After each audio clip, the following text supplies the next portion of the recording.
बहुत सारे स्टूडेंट्स ऐसे हैं कि जो ये सोचते रहते हैं कि प्रेपोजिशन है वो क्या चीज़ है, ठीक है, कौन सा प्रेपोजिशन किस वक्त लगाना है, और इसके अलावा इन और एट में जो है वो डिफरेंस क्या है, ठीक है। सो आज का जो हमारा टॉपिक है वो हम प्रेपोजिशन के हवाले से पढ़ेंगे, और ये जो कुछ क्वेश्चंस जो हैं जो कंफ्यूज कर देने वाले जहन में आ जाते हैं कि प्रेपोजिशन किसको कहते हैं, किस वक्त कौन सा प्रेपोजिशन लगाना पड़ता है, किस वक्त कौन सा प्रेपोजिशन लगाया जाए, और इसके अलावा इन और एट जो है, इन एंड एट, इनमें डिफरेंस क्या है। आज इन चंद क्वेश्चंस का हम क्या करेंगे जी, आंसर ढूंढने की कोशिश करेंगे। सो आज का जो टॉपिक है वो इंतहाई इंपॉर्टेंट टॉपिक है। पार्ट्स ऑफ स्पीच में जो प्रेपोजिशन है वो बहुत अहमियत का हामिल है, क्योंकि इंग्लिश लैंग्वेज में प्रेपोजिशंस का यूज बारहा होता रहता है। सो आज हम इंशाल्लाह प्रेपोजिशन को डिस्कस करेंगे। सो वीडियो को एंड तक लाजमी देखिएगा। प्रेपोजिशन की तरफ जाते हैं जी। प्रेपोजिशन क्या होता है? Prepositions are basically words that are used to show the relationship between noun and pronoun with other parts of sentence। के सेंटेंस के अंदर जो नाउन और प्रोनाउन है उनका जो रिलेशनशिप है सेंटेंस के बाकी हिस्से के साथ, वो रिलेशनशिप शो करने के लिए जो वर्ड्स हम यूज करते हैं उन वर्ड्स को हम क्या कहते हैं जी? प्रेपोजिशन कहते हैं, ठीक है। Words that shows relationship of noun और pronoun with other part of sentence, ठीक है, कि सेंटेंस का जो बाकी पार्ट है नाउन और प्रोनाउन का, उसके साथ रिलेशन शो करने के लिए जो वर्ड्स हम यूज करते हैं उन वर्ड्स को हम क्या कहते हैं जी? प्रेपोजिशन कहते हैं। फिर टाइप्स ऑफ प्रेपोजिशन की तरफ जाते हैं। तो हमारे पास प्रेपोजिशन की बेसिकली 3 टाइप्स होती हैं। प्रेपोजिशन ऑफ टाइम, ठीक है, preposition of location and preposition of relationship. 3 types of preposition होती है। Preposition of time, preposition of location and preposition of relationship. आज की वीडियो में इंशाल्लाह हम प्रेपोजिशन ऑफ लोकेशन को डिस्कस करेंगे, और प्रेपोजिशन ऑफ लोकेशन में हम कौन कौन से प्रेपोजिशंस को यूज करते हैं और कौन सा प्रेपोजिशन किस वक्त यूज किया जाता है उस चीज को हम डिस्कस करेंगे। सो प्रेपोजिशन ऑफ लोकेशन, लोकेशन का मतलब है, ठीक है ना, कि लोकेशन जो बताए हमें, ठीक है ना, जगह का बताए, ठीक है, ऐसे प्रेपोजिशन। सबसे पहला जो प्रेपोजिशन है वो है जी इन, ठीक है, यूज ऑफ इन। इन किसे कहते हैं जी? अंदर, जब कोई चीज किसी चीज के अंदर होती है, इसके लिए हम कौन सा प्रेपोजिशन यूज करते हैं जी? In. For example, the book is in the bag. अब यहां पर ये जो बुक और बैग के दरमियान एक रिलेशन शो हो रहा है, इन, ठीक है ना, और ये इन जो है ये बता रहा है कि बुक की लोकेशन कहां पर है, ठीक है, बुक की लोकेशन कहां पर है। So the book is in the bag, की किताब बैग के अंदर है। इसी तरह my phone is in the car, ठीक है, कि यहां पर जो फोन की जो लोकेशन है इसके बताने के लिए हमने कौन सा वर्ड यूज किया जी? इन यूज किया, कि जो फोन है वो कहां पर है जी? गाड़ी के अंदर है। Water is in the bucket, पानी कहां पर है जी? पानी बकेट, बाल्टी के अंदर है। सो वर्ड इन जो है ये हम बेसिकली कहां यूज करते हैं? वर्ड इन हम यूज करते हैं जब कोई चीज, किसी चीज की लोकेशन बताने के लिए, या कोई चीज जब किसी चीज के अंदर होती है उसके लिए हम क्या कहते हैं जी? वर्ड इन को यूज करते हैं। इसके बाद दूसरा है जी यूज ऑफ ऑन। दूसरा प्रेपोजिशन हमारे पास है जी ऑन। ऑन हम कब यूज करते हैं? जब कोई चीज किसी चीज के ऊपर होती है। ऊपर होने का मतलब फ्लैट सरफेस के ऊपर हो, ठीक है ना, जब कोई चीज किसी फ्लैट सरफेस के ऊपर पड़ी होती है तो उसके लिए हम कौन सा वर्ड यूज करते हैं?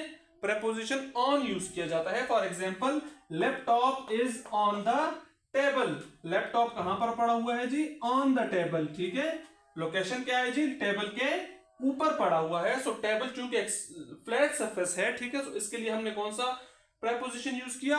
ऑन। इसके अलावा the dog is on the floor, ठीक है, कुत्ता फर्श के ऊपर है। सो ऑन जो है ये क्या कर रहा है? ये डॉग की लोकेशन को बता रहा है कि कुत्ता कहां पर है? फ्लोर। फ्लोर चूंकि एक फ्लैट सरफेस है, ठीक है, और फ्लोर के ऊपर है, तो इसके लिए हमने कौन सा प्रेपोजिशन यूज किया? ऑन यूज किया। इसके बाद दूसरा है जी यूज ऑफ एट। अगला प्रेपोजिशन है जी यूज ऑफ एट। एट हम कब यूज करते हैं जी? जब किसी स्पेसिफिक लोकेशन की तरफ इशारा होता है, सो एट हम उस वक्त यूज करते हैं। For example, meet me at the gate, ठीक है ना, meet me at the gate. अब गेट जो है ये खास स्पेसिफिक लोकेशन है, ठीक है, खास जगह है, ठीक है, इसके लिए हमने जो प्रेपोजिशन यूज किया वो क्या है? At, I will meet you at bus stop, ठीक है। एट बस स्टॉप एक खास लोकेशन है, उसके लिए जब हम एक स्पेसिफिक लोकेशन की तरफ इशारा करते हैं, खास लोकेशन का बताते हैं, ठीक है, खास लोकेशन की बात करते हैं, तो वहां पर हम कौन सा प्रेपोजिशन यूज करते हैं जी, एट यूज करते हैं। इसके अलावा फिर नीचे आगे जी use of under and below, ये जो दो प्रेपोजिशंस हैं अंडर एंड बिलो, ठीक है, इनमें ज्यादातर स्टूडेंट्स जो है वो कंफ्यूज होना शुरू हो जाते हैं, क्योंकि अंडर एंड बिलो दोनों के सेम मीनिंग्स हैं। अंडर का मीनिंग्स भी है नीचे एंड बिलो का मीनिंग्स भी है नीचे, लेकिन इन दोनों में बेसिक डिफरेंस क्या है, अंडर कहां यूज किया जाएगा और बिलो कहां यूज किया जाएगा, इस चीज को थोड़ा सा देखेंगे। अंडर हम बेसिकली कब यूज करते हैं, जब कोई चीज एग्जैक्ट किसी दूसरी चीज के नीचे होती है, तो तब हम क्या यूज करते हैं जी, अंडर यूज करते हैं। For example the cat is under the table, ठीक है, the cat is under the table, कि बिल्ली टेबल के नीचे है। अब यहां पर ये जो बिल्ली की जो लोकेशन है अंडर, मतलब टेबल के बिल्कुल नीचे है, तो इसके लिए जो प्रेपोजिशन यूज हुआ वो कौन सा हुआ जी, अंडर। इसके अलावा बिलो दूसरा है जी, बिलो, बिलो के मतलब भी है नीचे, लेकिन यहां पर एग्जैक्ट नीचे जब कोई चीज नहीं होती तो उसके लिए हम कौन सा वर्ड यूज करते हैं जी, below. For example the score is below the average, ठीक है। अब यहां पर ये जो वर्ड बिलो यूज हुआ, स्कोर जो है वो एवरेज से नीचे है, ठीक है, लेकिन ये डायरेक्ट नीचे नहीं है, ठीक है ना, डायरेक्ट नीचे नहीं है और ना ही इसका कोई कांटेक्ट है, तो इसलिए यहां पर जो वर्ड यूज हुआ, जो प्रेपोजिशन यूज हुआ वो कौन सा हुआ जी, बिलो। आगे जाते हैं जी use of over and above. अब use of over and above, दोनों अबोव एंड ओवर दोनों के मीनिंग्स क्या है जी, ऊपर, दोनों के मीनिंग्स क्या है, ऊपर। अब इन दोनों में क्या डिफरेंस है, ओवर कब यूज किया जाएगा एंड बिलो कब यूज किया जाएगा, इसकी तरफ चलते हैं। ओवर हम कब यूज करते हैं जी, जब कोई चीज किसी दूसरी चीज के एग्जैक्ट उसके ऊपर हो एंड उसके साथ उसका कोई कांटेक्ट भी हो, तो तब हम कौन सा प्रेपोजिशन यूज करते हैं, over. For example the mother put blanket over child, ठीक है। अब यहां पर ब्लैंकेट और चाइल्ड जो है इन दोनों का आपस में डायरेक्ट कांटेक्ट भी है, और इसके अलावा जो ब्लैंकेट है वो चाइल्ड के ऊपर है, सो यहां पर जो प्रेपोजिशन यूज होगा वो क्या होगा जी, ओवर। अगली एग्जांपल है जी the fan is above the bed. अब यहां पर जो प्रेपोजिशन अबोव यूज हुआ, एग्जांपल से हमें पता चल रहा है कि the fan is above the bed, पंखा जो है वो बेड के ऊपर है, लेकिन यहां पर ये जो फैन और बेड का आपस में कोई भी कांटेक्ट नहीं है, सो यहां पर जो प्रेपोजिशन यूज हुआ होगा वो क्या है जी, अबोव। ओवर हम कहां यूज करते हैं, ओवर अबोव ऊपर के लिए यूज किया जाता है, लेकिन जब कोई चीज दूसरी चीज के साथ ऊपर हो और उसके साथ डायरेक्ट कांटेक्ट हो। For example the mother put blanket over child, अब ब्लैंकेट और चाइल्ड आपस में डायरेक्ट कांटेक्ट है, सो यहां पर जो हम प्रेपोजिशन यूज करते हैं वो कौन सा है, ओवर।